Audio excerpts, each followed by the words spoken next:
Having friends that are on their way to becoming what's socially perceived as being successful, or all the professions that people look up to or want to accomplish or want to become when they're younger. I'm talking about optometrists, doctors, all the high paying, high education jobs, and seeing them, especially one of my closest friends, seeing him getting closer and closer to his goals and to what's perceived as being socially rewarding, or being high, held in high regard. I realized that a lot of people that like follow the system, grow up in the system, and look up and go down the formal education route are oblivious to the reality of the world.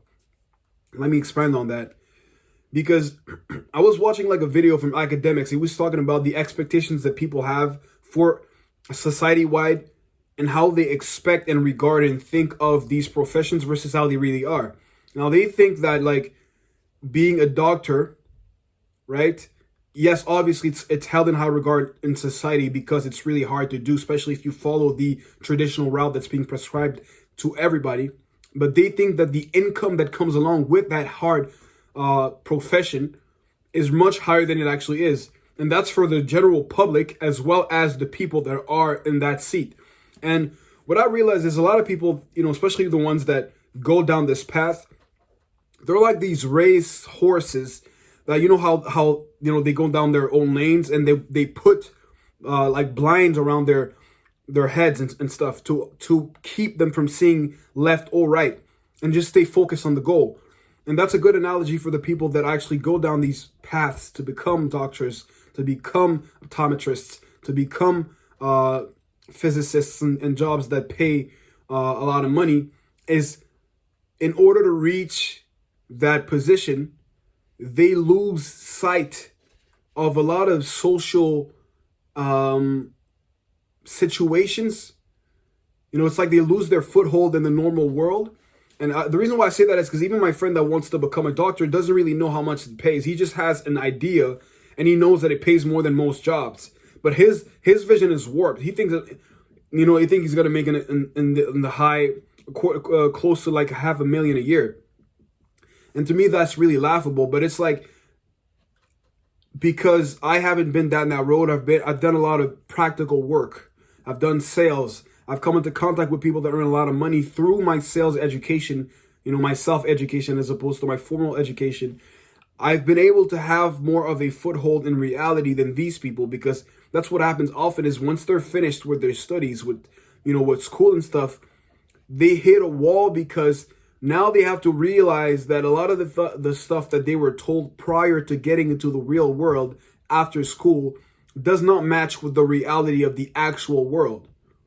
Doesn't match with expenses, doesn't match with taxes, doesn't match with outside responsibilities, with mortgages, lines of credits, and there's a lack in all of that. And all this to say, even when I was in preparation after high school, going to college, and we all made our selection, I used to actually think that accountants made a lot of money, because it's money related. You wear a suit and tie, you work in a firm, in an office, in a cubicle, and we have expectations, and it's kind of this image / expectations that's drawn because of what we saw on TV and in movies. And somehow subconsciously, I automatically attached money, making a lot of money or a decent amount of money, to being an accountant, which is false. But if my brain automatically tied that to the profession of an accountant, what do people automatically tie to being a doctor? And it gets you questioning how much of what you know, or the associations your brain makes, are actually controlled by what you think. Very little. There's people that work actively to make sure that once you think about something, the first conclusion that you draw is not yours. Can you fathom the fact that 200 years later, people actually think that breakfast is the most important meal of the day because of a campaign ad that was ran 200 years ago in the 1800s by Mr. Kellogg's to promote the sale of his cereal company? That's where it comes from, and this is a small example. But there's everyday examples every day that we could pull out to prove what I'm saying. And so it gets you questioning.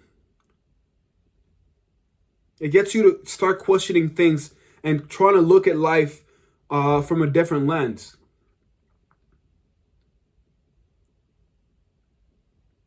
You know what I'm saying? Because it's just, it takes you down a rabbit hole of people wanting to trade social currency against real currency. And I'm going to expand on that. Because one part of wanting to have these professions is because we want a lot of money, right? But also because we have the respect of both of society, because we embody success at its utmost, even though the pay might not come along with it. We've seen that there's some people that would exchange social currency, which means being held in high regard by other people, against real money. I think they asked a bunch of women and men, like, what would you rather have? Like a higher position in your firm that pays the same as what you currently have, or have a job that has much less prestige, but that pays much more than what you have. And a lot of people, prefer to have the job that was held in higher regard than to have the job that pays more, even though it has a lesser social status. And now you have to extrapolate that and apply it to the higher professions. And I don't want to take it too far, but this is something really interesting to talk about and to think about. The fact that what we hold in high regard is being put into our minds, and not necessarily the best outcome for our lives, but we still choose to do it because it'll give us social points. And I guess that's to be attributed to the fact that we are social creatures. So not only do we want to be able to provide for ourselves and take care of ourselves, but we hold socially valuable assets and items and positions, in high regard. And that's all I got for you, man. If you fuck with the content, subscribe, share, like the video, and I'm going to see you next time. Peace.